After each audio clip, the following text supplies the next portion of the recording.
gentlemen, boys and girls, this is the news beat presented to you by Ladies Like and MC Loy. Follow the beat from the studio to the street. Info with the flow, keep you sharp and in the know. Sit back, relax, enjoy the news, follow. There was dancing and cheering in the streets of Burkina Faso when President Kampala finally let go. After 27 years in power, he met his final hour. He tried to change the constitution and seek a last extension. But people had enough, which led to a popular revolution. In a matter of days, people took to the street and set the parliament ablaze. Everyone was involved, from students to bakers and lawyers. The military had to step in to restore law and order. And Colonel Zeta was appointed as the new man in power. He promised a smooth transition until the country's first democratic election. Some analysts wonder if this might be the beginning of what could be known as the West African Spring. Paul Biya of Cameroon has led for 39 years. In Angola and Equatorial Guinea, it has been 35 years. Poverty and greedy leaders are at danger across the continent. Higher prices, droughts and jobless youth have fueled discontent. But things will not change just by removing a rogue president and the army stepping in and army given political power. The military might seal people's revolution. After the uprising in Egypt, we know that's no solution. So let's hope that Burkina Faso, who is rich in gold reserves, will get the fairly elected leaders they deserve.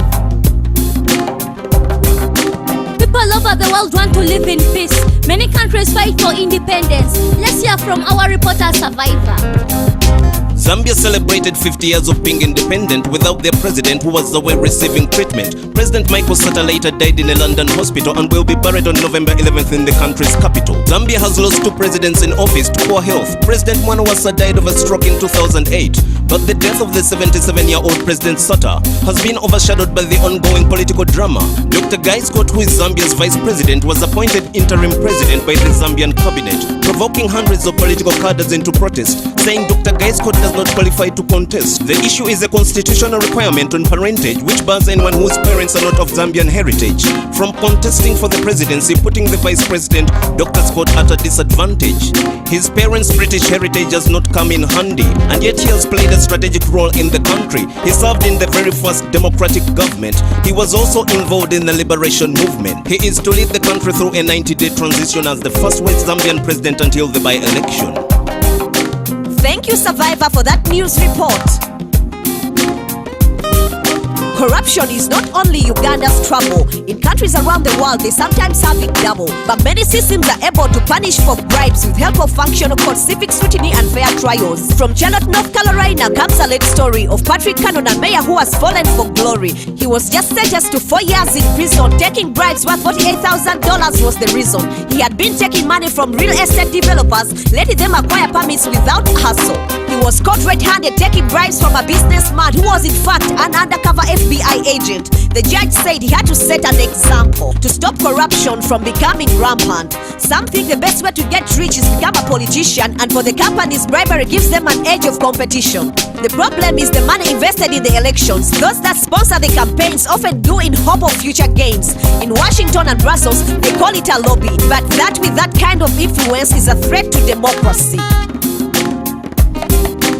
Arts, culture, film, music and creativity all are elements that make the magic of the city. They are also a great way to create jobs and boost the economy and contribute to a happier and more colorful society. Like Nigeria, who invested more than $1 billion to boost the music and film industry.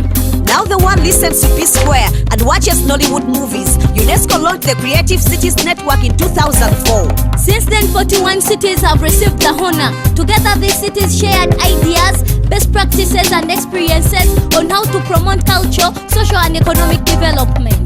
To be chosen, a city must become a center of excellence in a specific area, including literature, film, music and folk art. As well as design, gastronomy and media, Kampala is a great destination for culture and creation. An ongoing spectacle with film, music, literature and theatre festivals. Now Kampala has applied to join the 7 cities of literature, which include Iowa, Durban, Melbourne and Edinburgh. Our application is due in March 2015. By then we'll have time to promote our literary scene, showcase Uganda's literary heritage internationally and become UNESCO's 42nd creative city. That was the news on the beat. Next week will be another hit. Still Ladies Like MC Loy, reporting live and direct with love and respect. Follow the beat, follow the beat, follow the beat, follow the beat. Follow the beat. Follow the beat, follow the beat, follow the beat, follow the beat. Follow the beat.